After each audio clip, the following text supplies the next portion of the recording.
What are the deciding factors that go into your mind if somebody really is about that and wants to fight you? How much is it going to cost me? It's a business decision. It is. It actually is a business decision because.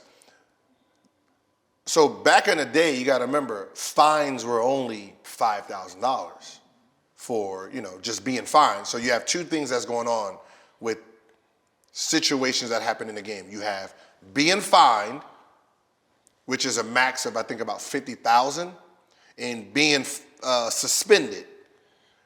That's a game check, right? So depending on how much you make per game determines if you are actually going to fight.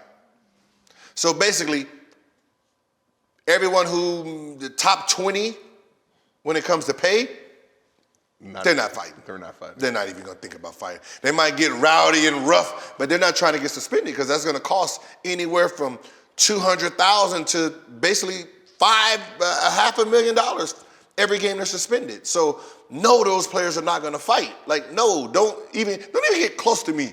So I don't even want to throw. I'll wrestle with you and tussle to the point where we just get fined $50,000. Yeah. But I don't care what you tell me in this game, you're not worth $500,000 for me to throw a punch. You can tell me my wife is cheating on me. For $500,000, I just get a new wife.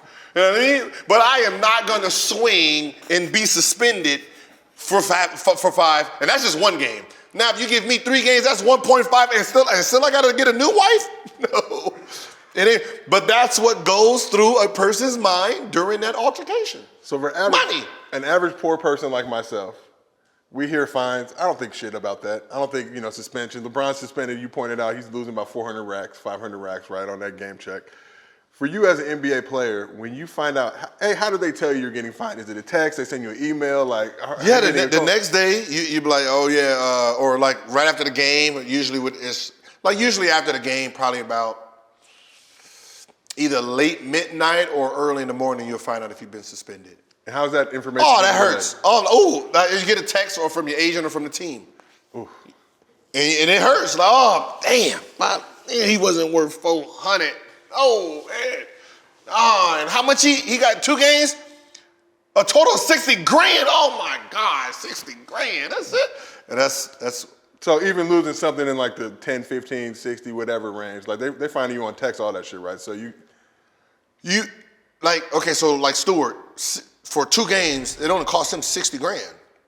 So that ain't a fair fight. Like, I don't want to fight you, bro. You're $60,000. No, of course you want to fight. 60 to him is like 400 to Bron. True, but it's not. True, but it's not. Okay, this is not. So, gotta ask you, in your time and even looking at the league today, who are guys that you would absolutely, under no circumstance, want to fight with? Like, if they were trying to squab, let's say they were making a similar amount of salary, money wasn't an issue, no fines, anything like that. Who are you looking at like, I'm not with you like that? Anyone I can lose to. I don't want to fight somebody I'm going to lose to. So anybody from the shooting guard to the center, off limits.